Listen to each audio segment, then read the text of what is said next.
স্বাগত ডেডলাইন ঢাকায়, আপনাদের সাথে আছি গোলাম কিবরিয়া। 21শে বইমেলায় সবাই মেতে উঠেছে প্রাণের উৎসবে। প্রতিবারের মতোই এবারও মেলা জুড়ে ছড়া ও কবিতার বইয়ের প্রাচুর্য। একটি শুদ্ধ কবিতা বা প্রাণবন্ত ছড়া যেমন মনের খোরাক যোগায়, তেমনি আমাদের নানা আন্দোলন সংগ্রামেও বড় ভূমিকা রেখেছেন ছড়া ও কবিতার কারিগররা। এমনই তিনজন মানুষের সঙ্গে কথা হবে আজকের ডেডলাইন ঢাকায়। আমাদের সঙ্গে আছেন শিশু সাহিত্যিক ও ছড়াকার লুৎফুর রহমান লিটন, আছেন ছড়াকার ও শিশু সাহিত্যিক আমিরুল ইসলাম এবং কবি ও কথাশিল্পী ইরাজ আহমেদ।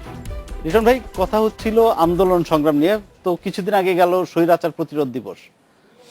আপনারা সেই সময় অনেক আপনাদের ছড়া পড়ে মানুষ আলোড়িত হয়েছে, সেই সময়ের কথা একটু আমাদেরকে বলেন। সময়টা খুব উত্তাল ছিল, মানে গণতান্ত্রিক আন্দোলন, স্বৈরাচারের বিরুদ্ধে, সামরিক শাসনের বিরুদ্ধে প্রথমে ছাত্র সমাজ, যুব সমাজ এবং তারপরে গোটা দেশের মানুষ ঐক্যবদ্ধ হয়েছিল। তো সেই স্বৈরাচার বিরোধী আন্দোলনের একটা অংশ ছিল সাংস্কৃতিক কর্মীদের অংশগ্রহণ, এবং সেটাও ছিল বিশাল এবং ব্যাপক। তো আমরা যারা ছড়া লিখতাম, কবিতা লিখতাম, তাদের অস্ত্র তো ছড়া এবং কবিতাই। তো আমরা আমাদের ক্ষেত্র থেকে স্বৈরাচারের বিরুদ্ধে, সামরিকতন্ত্রের বিরুদ্ধে, নিপীড়ন নিষ্পেষণের বিরুদ্ধে, অমানবিক আচরণের বিরুদ্ধে, হত্যার বিরুদ্ধে আমরা প্রতিবাদ জারি রেখেছিলাম। কিন্তু এটাতে তো অনেক ঝুঁকি ছিল। মানে যতদূর মনে করতে পারি, তখন তো ধরেন সামরিক শাসন হলে কি হয়, মানুষের স্বাভাবিক কথা বলার অধিকার থাকে না, মত প্রকাশের অধিকার থাকে না, প্রতিবাদ তো অনেক পরের কথা। তো সেই ঝুঁকিগুলোর মধ্যে দিয়ে গিয়েছেন আপনারা। এদেশের আন্দোলনের ইতিহাস কিন্তু তাই বলে যে যত ঝুঁকি থাকুক, মানুষ যখন রুখে দাঁড়ায় এবং যুব সমাজ যখন রুখে দাঁড়ায়, তারুণ্য কোনোদিনই কোনো পরাভব মানে না। তো সুতরাং সেই ঝুঁকি নিয়েই কিন্তু আন্দোলনগুলো হয়। আন্দোলনের ইতিহাস তাই, প্রতিটি আন্দোলনেই ঝুঁকি থাকে, কিন্তু সেই ঝুঁকিকে মোকাবেলা করার শক্তিও আন্দোলনকারীদের থাকে। অবশ্যই। আমি ভাই আপনার কাছে একই বিষয়ে জানতে চাই। ধরেন লিখলেন ছড়া, এগুলো তো পত্রিকায় ছাপানোর কোনো সুযোগ ছিল না, সেই সময় ফেসবুকও ছিল না। মানুষের হাতে হাতে এগুলো কিভাবে যেত, মানে কিভাবে পৌঁছাতেন? ছোট ছোট অনেক সংকলন বের হতো, তখন নিজেরাও বের করতাম, এবং এক ধরনের যে লেটার প্রেসের টাইপের সংকলন। তো এগুলো খুব মোটা বড় বের করে তো আর বিলি করা যেত না। তা আমরা অনেক ছড়ার সংকলন, তখন যদি হয়তো ঢাকা ইউনিভার্সিটির ডাকসুর কালেকশনে কিছু থাকতে পারে, ওরা সংগ্রহ করে রেখেছিল মিউজিয়ামে। লাইব্রেরিতে টাইব্রেরিতে হয়তো খুঁজলে পাওয়া যাবে না, কারো ব্যক্তিগত কালেকশনে থাকবে। ছড়ার লিফলেট, ছড়ার সংকলন, ছড়ার ছোট কোনো লিটল ম্যাগাজিন, এসবের মাধ্যমেই মেনলি ছাপা হতো। এবং লিটন ভাইরাও অনেক ধরনের, মানে এক পৃষ্ঠা হয়তো ট্যাবলয়েডের একটা ছড়া সংকলন বেরোলো কোনো এক ঘটনার উপরে। আমার যেমন এই যে স্বৈরাচার বিরোধী ইয়েতে মনে হচ্ছে যে 1984 সনে এর সঙ্গে রিলেটেড আছে যে প্রথম বাংলা একাডেমি অমর একুশে গ্রন্থমালাটা ঘোষণা করে, গ্রন্থমেলা। তার আগে কিন্তু মেলা হতো কিছু অ্যামেচার প্রকাশক বসতো, বাংলা একাডেমি একদিন একটা অনুষ্ঠান করত। কিন্তু পুরো ফেব্রুয়ারি মাস জুড়ে মেলা হবে, এটা 1984 থেকে শুরু। 84তেই বোধহয় রিটার্ন যে সেলিম দেলোয়ারকে মারলো এবং ট্রাক উঠিয়ে দিল, এবং কবিরা লিখলো, ট্রাক তুমি পেছন থেকে কেন? স্বৈরাচারী আন্দোলন স্টার্ট হলো 84 সাল, এবং এটা বইমেলাটা উত্তাল হয়ে গেল। সেবারে শহীদ মিনার উত্তাল, শহীদ মিনারে ছুরি মারা হলো, অনেকে আহত হলো, নানা ঘটনা, অনেক অসংখ্য স্মৃতি। লিটন ভাই সংক্ষেপে বলতে চেয়েছে, কিন্তু আসলে এত বড় ব্যাপার হতে হতে যে 90 এলো। এখানে সাংস্কৃতিক কর্মীদের পাশাপাশি ছড়াকার বা কবিরা যেগুলো লিখতেন, ছড়াকার কবিরা তো সবসময় প্রতিবাদী, 1971 প্রতিবাদী, 52 সনেও প্রতিবাদী, এবং যথারীতি 1990 আন্দোলনের মধ্যেও তারা অগ্রণী ভূমিকা পালন করেছে। আবৃত্তিকাররা, সুরকাররা, সঙ্গীত শিল্পীরা সেগুলোকে আরো বড় ফোকাস দিয়েছিলেন। তখন এত মিডিয়া না থাকলেও, মানে আত্মার যে মিডিয়াটা, এটা খুব ইন্টারেস্টিং। যেমন সাঁওতাল বিদ্রোহে বলা হয়, ওরা একটা পাতা ওকে দিলাম, ও ওকে দিল, ওকে দিল, ওই পাতাটা কিছু লেখা নাই, কিন্তু ওটাই বিপ্লবের কথা। তা সেটাও একটা বড় আন্দোলনে ছিল, যে সিধু কানহুর যে আন্দোলন। ঠিক আমি তো আমার জীবনেই দেখলাম যে ছোট ছোট লিফলেট দিয়ে দিয়ে যে প্রচার, আজকে ফেসবুক বা এত বড় বড় মিডিয়া ওই প্রচারের কাছাকাছি যেতে পারে না, কারণ ওইটার সঙ্গে হৃদয় থাকে। আর এখানে একটু প্রফেশনালিজমের নামে একটা অন্য যান্ত্রিকতা বেশি থাকে আর কি। এই যে আমরা এখন দেখছি 14 তারিখ ফেব্রুয়ারির, এটা কিন্তু যতটা না স্বৈরাচার প্রতিরোধ দিবস হিসেবে মানুষের কাছে পরিচিত, তার চেয়ে অনেক বেশি ভ্যালেন্টাইন্স ডে হিসেবে পরিচিত। অন্য সংস্কৃতি নিতে আপত্তি নাই, কিন্তু আমাদেরটা চাপা পড়ে গেলে সেটা কেমন হলো আর কি। এটা নিয়ে আমার একটা ব্যক্তিগত মত হচ্ছে যে আমি কষ্ট পাই মানে পলিটিক্স এই বিষয়টা নিয়ে। কারণ কেন কষ্ট পাই, যে ওই সময়টা আমি ঢাকা বিশ্ববিদ্যালয়ের ছাত্র ছিলাম, এই আন্দোলন বিপ্লব আমি সবই আমার চোখে দেখা। আমি তখনই আমার কবিতা লেখালেখির শুরুও তাই। এখন অনেকেই বলতে পারে যে পেছনের একটা ইতিহাস, এত কিছু আপনি এখন ধরে রেখে আপনারা বলছেন যে এই উৎসব বন্ধ করে দিতে হবে, কিন্তু সেই জিনিসটা বোধহয় ঠিক হয় না। মানে ওই মধ্য ফেব্রুয়ারির যে ঘটনা প্রবাহ, সেটাকে একেবারে পেছনে সরিয়ে দিয়ে এখন একেবারে একটা উৎসবের চেহারা সামনে চলে আসা, এটা আমরা যারা তখন ছিলাম, আমি মনে করি আমিরুল ভাই আছেন, রিটন ভাই আছেন, তাদেরও বোধহয় মনের ভিতরে একটু খারাপ লাগা কাজ করে। একেবারে করবে না রিটন তা ভাইয়ের না। কাছেই জানতে চাই বিষয়টা। আসলে হয়েছে কি, সেদিনের যে আন্দোলন, সেই সময়কার যে আন্দোলন এবং সেই আন্দোলনের যে তীব্রতা, শহীদ হয়েছেন, গুলি খেয়েছেন, আহত হয়েছেন, রক্তাক্ত হয়েছেন, এবং সেই মিছিল তো এখনো চোখে ভাসে। শিক্ষা ভবনের সামনে, বাংলা একাডেমি ক্রস করে শিশু একাডেমির ভেতরেও কিন্তু আক্রমণটা হয়েছিল, এবং তারপর তো ট্রাক তুলে দিল। আসলে আমাদের তো ইতিহাস বিকৃতির আমাদের একটা ধারাবাহিক প্রবণতা আছে। তো এই স্বৈরাচার মানে প্রতিরোধের দিনগুলোতে আমরা শহীদদের স্মরণ না করে আমরা আরেকটি আরোপিত বিষয় নিয়ে মেতে থাকি। এটা আমি বলবো যে এক ধরনের বাণিজ্যিকীকরণ, একটা ভালোবাসা দিবস হতেই পারে, কিন্তু আমার মানে যারা আত্মত্যাগকারী তরুণ, আমার জাফর জয়নাল, দীপালি, দীপালি সাহা। কাঞ্চন, এদের কথা আসতে হবে ভালোবাসা দিবসেই। আমরা তাদেরকে ভালোবাসবো, তাদেরকে শ্রদ্ধাও জানাবো, এবং তাদেরকে আমরা স্মরণও করব।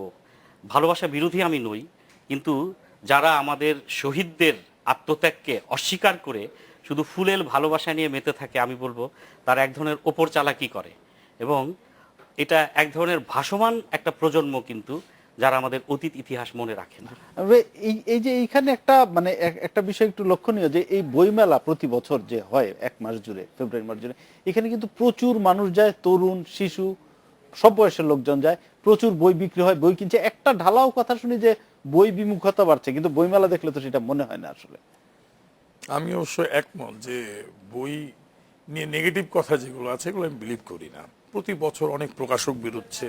মেলায় যারা একটু গভীর মনোযোগ দিয়ে হাঁটে তারা দেখবেন যে যারা বই সম্পর্কে ধারণা আছে, যে একসময় আমার ছেলেবেলায় দেখেছে খালি ফিকশন আর ফিকশন, কিন্তু এখন চেহারা চেঞ্জ হয়ে গেছে। প্রচুর নন ফিকশন, অনুবাদ, হিস্ট্রি, সোশ্যোলজি, নৃতত্ত্ব, ইতিহাস, অনুবাদ, নানা প্যাটার্নের বই বেরোচ্ছে, এবং এগুলোর পাঠক নির্দিষ্ট টাইপেরই পাঠক আছে, সেট পাঠক, অত বাণিজ্যিক পাঠক না যে হুট করে বই চেনে না নিয়ে চলে গেল।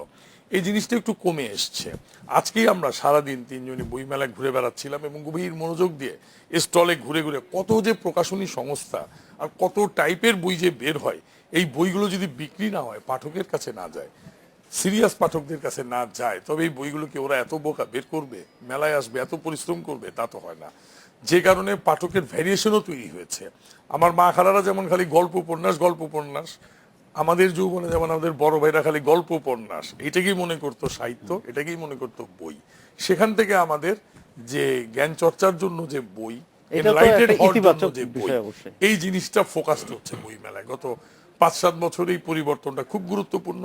যে কোনো বড় প্রকাশনীর একটা ক্যাটালগ দেখবেন, সে অবসর, অন্য প্রকাশ, অনন্যা, সময় প্রকাশন, আগামী প্রকাশনী, দেখলেই বুঝতে পারবেন যে দিব্য প্রকাশ, কত অসাধারণ সব বই যেগুলো জাতীয় দায়িত্ব মনে করে একসময় বাংলা একাডেমি বের করতো। ওই রকমের কাজ এই সমস্ত বাণিজ্যিক প্রকাশকরা খুব অনায়াসে করে ফেলছে। তবে প্রকাশকদের, রিটন ভাই আপনার কাছে, প্রকাশকদের একটা আক্ষেপ বা অভিযোগও বলে যে শুধু এই এক মাস জুড়েই তাদের বই বিক্রির একটা সুযোগ থাকে, সারা দেশে বইয়ের বিপণন ব্যবস্থাটা সেইভাবে এখনো গড়ে ওঠেনি। এরকম একটা- এটা যে প্রকাশকরা বলেন সেটা সঠিক বলেন না।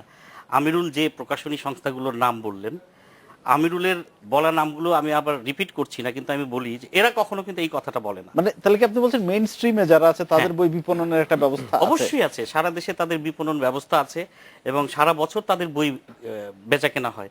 বইমেলাকে কেন্দ্র করে এক মাসের বাণিজ্য যারা করতে আসেন, এটা শুধু তাদের ভাষ্য যে তাদের বইগুলো মেলায় চলছে না। আমি প্রতিদিন চ্যানেল আইয়ের একটি অনুষ্ঠান করি, বইমেলা সরাসরি, যে কারণে মেলায় আমাকে প্রতিদিন উপস্থিত থাকতে হয়। তো আমি দেখি যে প্রকাশকরা আমাকে বলছেন যে বইমেলায় বিক্রি ভালো হচ্ছে না, সেই প্রকাশক কি বার করছেন বইয়ের নামে? উনি তো আবর্জনা বের করে চলেছেন অবিরাম, এবং তার ধারণা যে এক মাসের বইমেলাতেই তিনি তার পুঁজি তো উঠাবেনই, সারা বছরের লাভটাও লাভ। উঠাবেন, সারা বছরের বিক্রি হবে এবং তাতে তার বাড়ি গাড়ি হয়ে যাবে। এটা তো ঠিক এই না। প্রসঙ্গে ইরাজ ভাই আপনার কাছে যাই যে এইটাও একটা পাঠকদের কাছ থেকে বিশেষত একটা প্রবল অভিযোগ যে বই আসে, কোন বইটা মানসম্পন্ন কোনটা মানহীন এটা বোঝার কোনো উপায় থাকে না, বইগুলো সুসম্পাদিত নয়, ভুল বাক্য, ভুল বানান, এরকম একটা বিরাট হযবরল। আপনি একজন লেখকও বটে, আপনার বইগুলো কি সম্পাদিত হয়ে পারে, মানে সিস্টেমটা কি সম্পাদনার? এই প্রশ্নটি অত্যন্ত কঠিন একটি প্রশ্ন। আমি মনে করি যে যেসব প্রকাশনা থেকে আমার বই ইতিপূর্বে বের হয়েছে সেটা এক ধরনের সংশোধন এবং পরিমার্জনার মধ্য দিয়েই গেছে। তবে রিটন ভাই যে কথাটা বললেন যে প্রচুর আবর্জনা বের হচ্ছে, এই কথাটা গত 4-5 বছরে উঠে এসছে, কিন্তু যে বই বেরোচ্ছে ঠিকই, কিন্তু বইয়ের মানটা কি হচ্ছে। একটা সময় আমিরুল ভাই বলছিলেন যে এখন প্রচুর অনুবাদ, প্রচুর ইতিহাস, প্রচুর নৃতত্ত্ব, অনেক কিছু নিয়ে, মুক্তিযুদ্ধ নিয়ে প্রচুর বই বেরোচ্ছে, গবেষণামূলক বই বেরোচ্ছে এবং রাজনৈতিক ইতিহাস নিয়েও বই বেরোচ্ছে। কিন্তু তথ্য, সেই বইয়ের তথ্য, সেই বইয়ের লেখনী, এগুলোর কিন্তু আমি মনে করি যে এখনো অনেক, আমরা যেটাকে বলি মানে ইংরেজিতে বললে থরো এডিটিং প্রয়োজন আছে বলে আমি মনে করি, এবং আমাদের দেশে এই ধরনের এডিটিং এবং এডিটরের অভাব আছে, এটা আমি জোর গলায় বলতে পারি। আমরা একটা বিরতি নিয়ে আসি, আরো কথা হবে, এটা নিয়েই কথা বলবো, রিটন ভাই আপনার কাছে আসবো। একটা বিরতি নিচ্ছি, সঙ্গেই থাকবেন।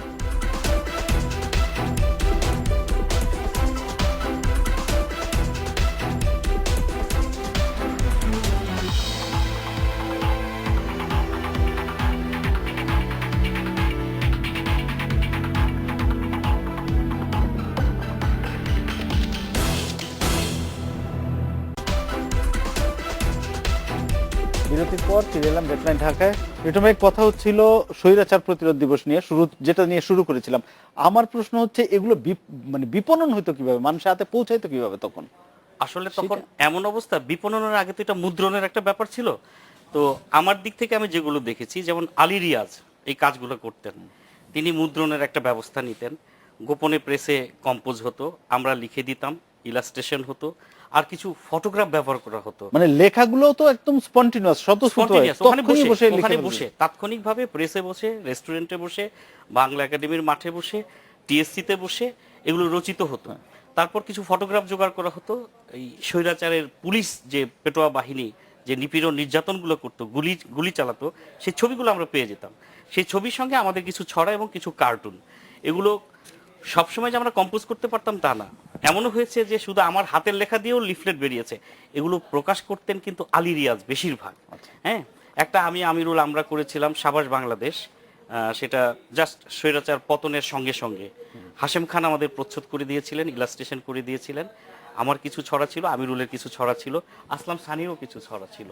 হ্যাঁ, তা আমি মনে করি যে তখন যারা তীব্রভাবে এই আন্দোলনের সামনে ছিলেন, জাফর ওয়াজেদ ছিলেন, মোহন রায়হান ছিলেন, আলী রিয়াজ ছিলেন, আসলাম সানি, আমিরুল ছিল ছড়াতে, এবং রফি হক একজন শিল্পী, সে তখন খুবই তরুণ, সেও কিছু কার্টুন এঁকে দিত, মাসু খেলাল কিছু কার্টুন করতেন, শিশির ভট্টাচার্যের কিছু কার্টুন পেয়েছিলাম আমরা তখন, আর পেয়েছি অজানা অনামা কিছু কার্টুনিস্ট যাদের আমরা চিনি না জানি না। আমরা হয়তো ফটোকপি করে বিলি করলাম, হয়তো 1000 কপি বিলি করলাম, পরদিন দেখা গেল যে হাজারে হাজার কপি বিলি হচ্ছে, কারা ফটোস্টেট করছে, কারা ছাপছে আমরা জানিও না।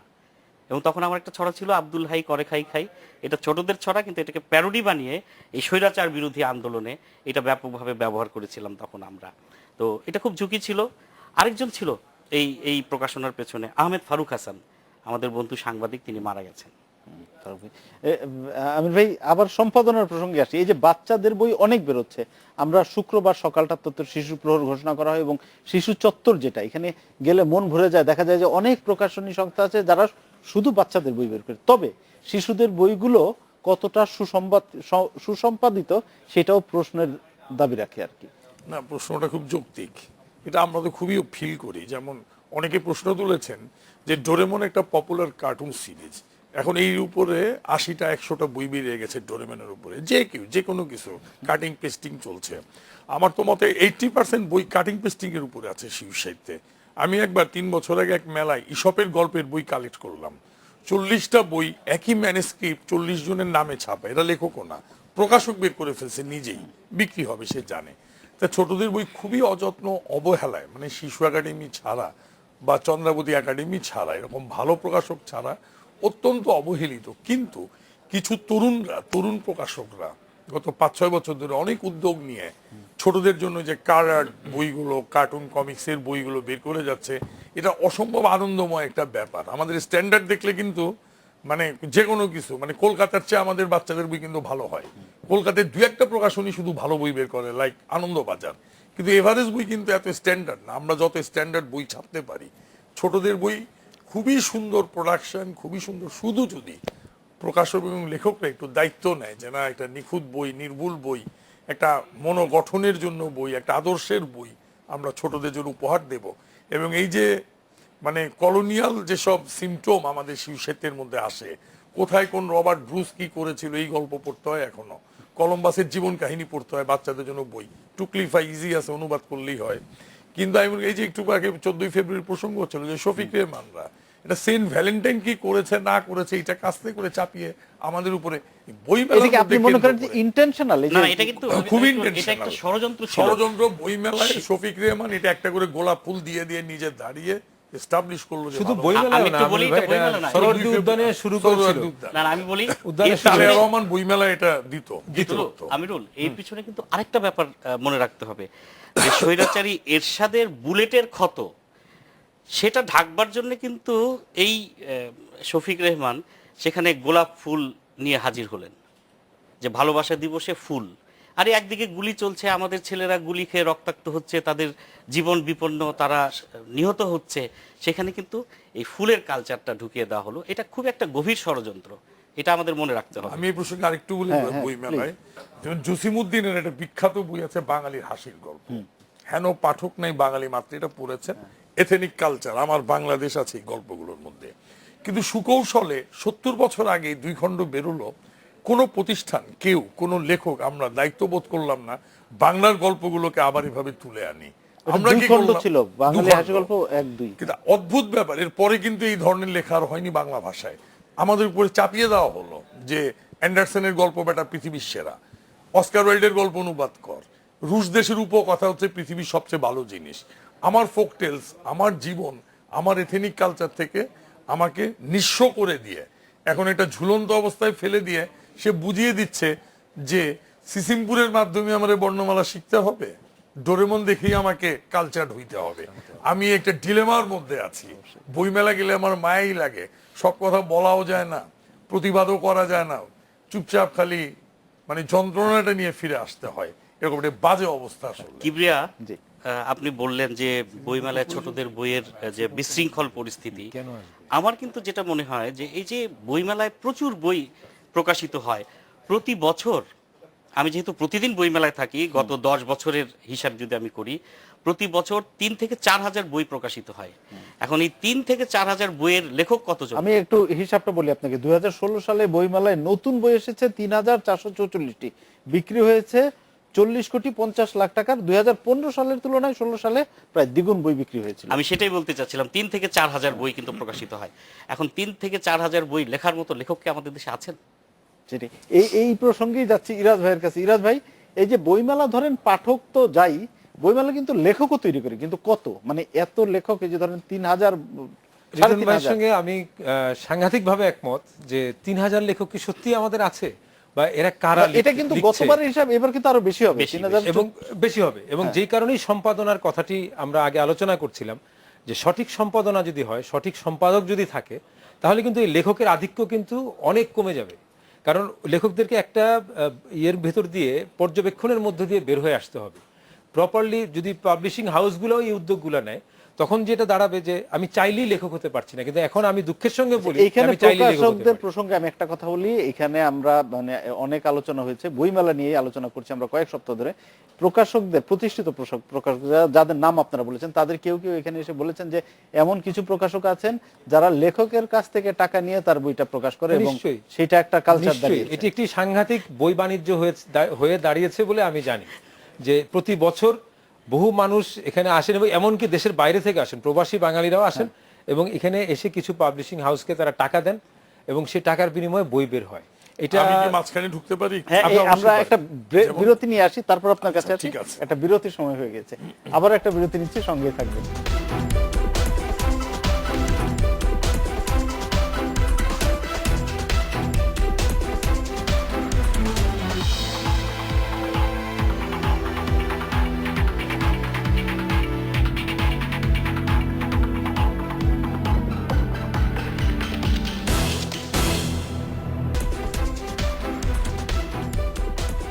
বিরতির পর ফিরে এলাম ডেডলাইন ঢাকায়। আমির ভাই, কথা হচ্ছিল বইয়ের বিক্রি নিয়ে। তো খুব ইন্টারেস্টিং ব্যাপার, আমি মেলায় গেলেই যে ভাই একটি অন্তত বই কেনেন, খুব আকুতি। আর নতুন লেখকরা তো তাদের বই হাতে নিয়ে নিয়ে ঘুরে বেড়াচ্ছে, ডিস্টার্ব করছে। তা আমার এক গার্মেন্টস ব্যবসায়ী বন্ধু আছে, যেমন কিছুদিন আজকে খুব ভিড়, লোকে খুব খুশি, আজকে অনেক ভালো বই বিক্রি হয়েছে। এতই ম্যাচিউর লেখক প্রকাশকরা, খুব ভালো বই বিক্রি হচ্ছে। ভাই কি বিক্রি হচ্ছে এটা আলোচনা নাই।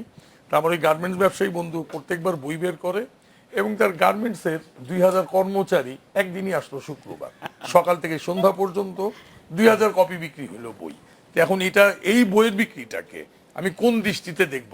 ভাই বই মুড়ি মুরকির মতো ইরা গেছে, বিশ্বাস্য। 2000 বই বিক্রি হচ্ছে এবং একদিনে। মিথ্যাও না কোনো কথা। মিথ্যাও না, কিন্তু এই নাটকটার মানে কি?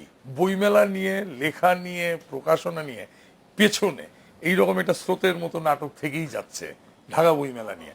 বাংলা একাডেমি যেখানে ফেল করে, তারা ভালো বইকে প্রমোট করতে পারে না।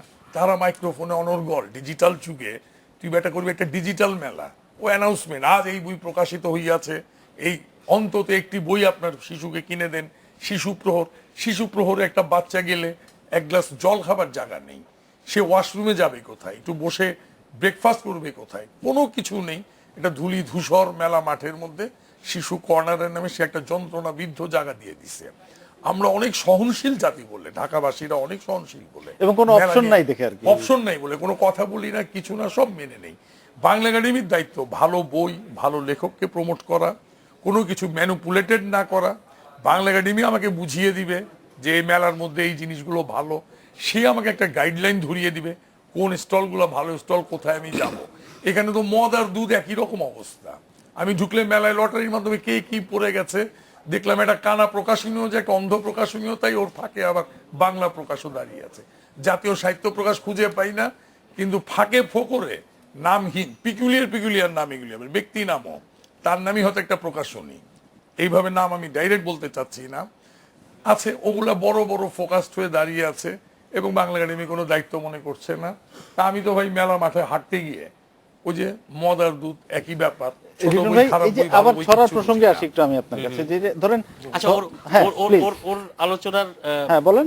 আমি একটা ধারাবাহিক একটা কথা বলতে চাচ্ছি, যে আমিরুল যে কথাগুলো বললো আমি তার সঙ্গে একমত পোষণ করছি। যে বইগুলো বেরোয় এবং যে বইগুলো বিক্রি হয় সেগুলো আদৌ আদৌ বই কিনা। শক্তি চট্টোপাধ্যায়ের একটা কবিতা আছে, আসলে কবিতার পংক্তি আছে, আসলে কেউ বড় হয় না, বড়র মতো দেখায়। তো বইমেলায় যে বইগুলো প্রকাশিত হয় অধিকাংশই বই হয় না, কিন্তু বইয়ের মতো দেখতে, কিন্তু অবয়বটা বইয়ের মতো। প্রতিদিন বিচিত্র সব মানুষের সাক্ষাৎকার নেই। আমার একটা অভিজ্ঞতা বলি, এক ভদ্র মহিলা, তিনি একটা বই বেরিয়েছে তার, তো আমি তার সাক্ষাৎকার নিতে নিতে তার বইটা হাতে নিলাম, জিজ্ঞেস করলাম এটা কি বই আপনার? তো তিনি বলছেন যে এটা আমার একটা উপন্যাস।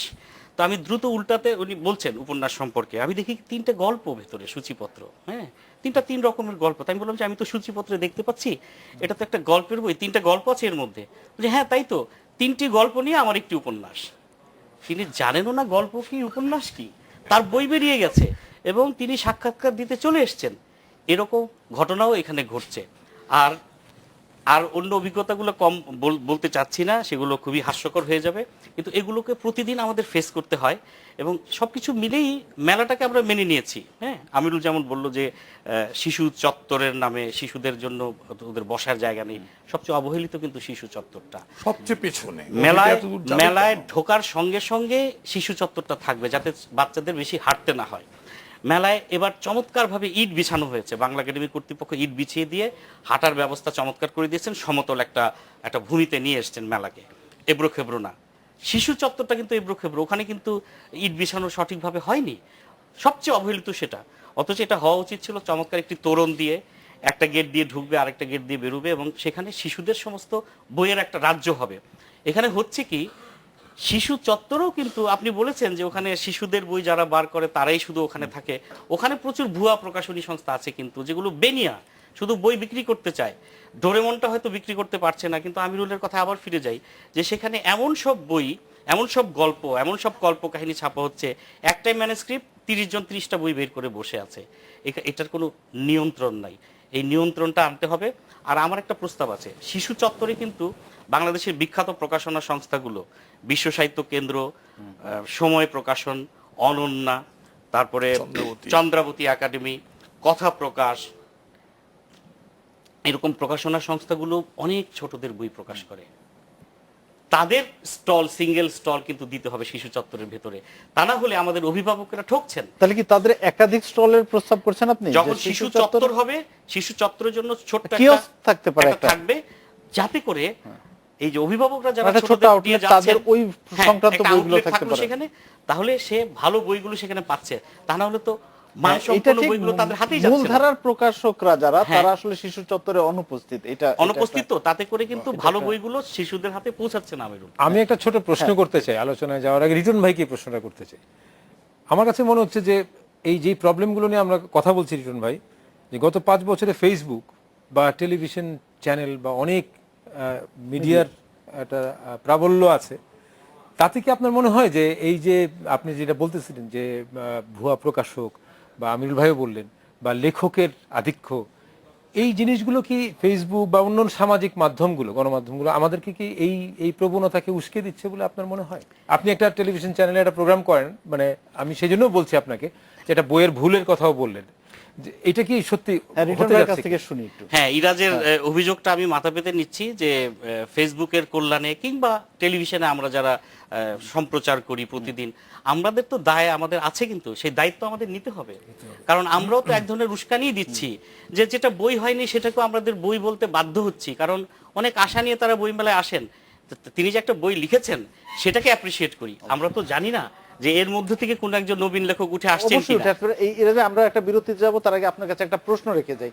সেটা হচ্ছে যে এই যে ধরেন ছড়া, কবিতা, গল্প, উপন্যাস, সাহিত্য বা শিল্প যেটাই বলেন, সেগুলো তো মূলত অন্ধকার, মৌলবাদ বা সাম্প্রদায়িকতার মতো বিষয়গুলোর সঙ্গে ফাইট করে, কিন্তু এখন তারপরেও আমাদের চারপাশে এগুলোর ছায়া দেখি।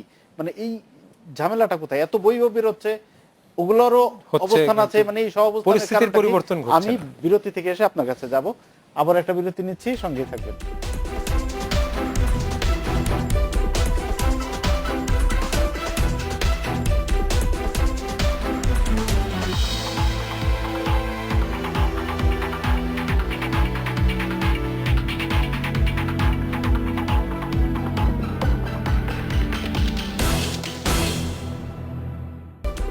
বিরতির পর ফিরে এলাম ডেডলাইন ঢাকা। ইরাজ ভাই, যে প্রশ্নটা আপনার কাছে রেখে গিয়েছিলাম, একদিকে বইমেলায় বই বেরোচ্ছে, বিক্রি হচ্ছে, মানুষ বই পড়ছে, এটা একটা চিত্রের বিপরীত চিত্র আমরা দেখি যে মন্দির ভাঙছে, সাম্প্রদায়িকতা, স্বার্থপরতা, ক্ষুদ্রতা, এই সহাবস্থানটা কেন? এই একটা এটার প্রথম এবং একমাত্র জবাব হচ্ছে যে বইয়ের ভিতরে যে মান এবং যে জ্ঞান থাকা উচিত ছিল বলে মনে হয় আমার, সেইটার অভাব ঘটেছে।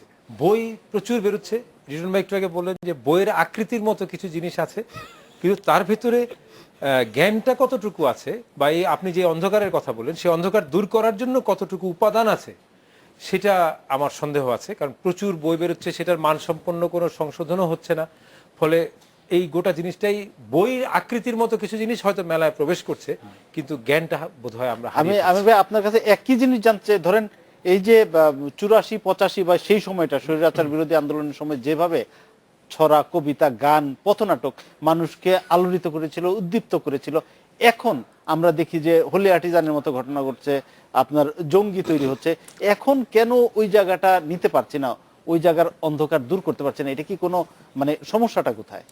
আসলে এটা বোধহয় আমাদের জ্ঞান চর্চার একটা ফেলিওরই। কিন্তু আমি মনে করি যে এখন তো লোক বেড়েছে, চিন্তা ভাবনা বেড়েছে, নতুন দর্শন আসছে দুনিয়া জুড়ে, অনেক বড় বড় দার্শনিক তত্ত্ব ফেল করে গেছে পৃথিবীতে, অর্থনৈতিক থিওরি, রাজনৈতিক থিওরি, আবার নতুন কিছু আসবে, একটা ক্রান্তিকাল যাচ্ছে। এর মধ্যে দিয়ে আমি মনে করি যে এখনো তো বই পাঠের জন্য বিশ্ব সাহিত্য কেন্দ্র অনেক বড় মুভমেন্ট করছে বাংলাদেশে। বই মেলার মতো মেলা, এটা তো একটা আমাদের প্রাণের ব্যাপার, এটা চেতনার ব্যাপার। হয়তো ছোটখাটো অনেক সমালোচনা করলাম, কিন্তু সাকসেসটা তো অনেক বড়।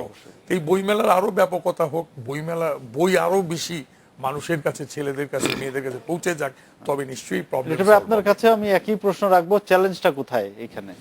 ওই প্রশ্নের উত্তর দেওয়ার আগে একটু বলি যে বইমেলায় আমরা সরাসরি যে সম্প্রচার প্রতিদিন দেই ইরাজের অভিযোগের জবাবে, যে আমাদের অনুষ্ঠানটা কিন্তু বইমেলার একটা রিফ্লেকশন। যে মানের বই বেরোবে অনুষ্ঠানটা সেই মাত্রায় সেই মানেরই হবে। আর যে ধারাবাহিক প্রশ্ন আমাদের কাছে আপনি উত্থাপন করলেন, এটা হচ্ছে, আমি আমিরুলের কথা প্রসঙ্গ ধরে বলি যে এটা আমাদের একটা ফেইলিউর। কিন্তু আমি আবার মনে করি যে আমাদের সমাজ পাল্টেছে, আমাদের মনোজগৎ পাল্টেছে, আমাদের চিন্তার জগৎ পাল্টেছে, যে কারণে আমরা একটা ট্রানজিট পিরিয়ডে আছি। একটা পরিবর্তন সামনে আসবে, আমি খুব আশাবাদী, এই অন্ধকার থাকবে না। অবশ্যই। ধন্যবাদ। আমরা অনুষ্ঠানে একদম শেষ পর্যায়ে চলে এসেছি। ধন্যবাদ আমাদের স্টুডিওতে আসার জন্য। এই ছিল আজকে ডেডলাইন ঢাকায়। দেখা হবে আগামী শুক্রবার এই সময়। ভালো থাকুন, সুস্থ থাকুন, শুভরাত্রি।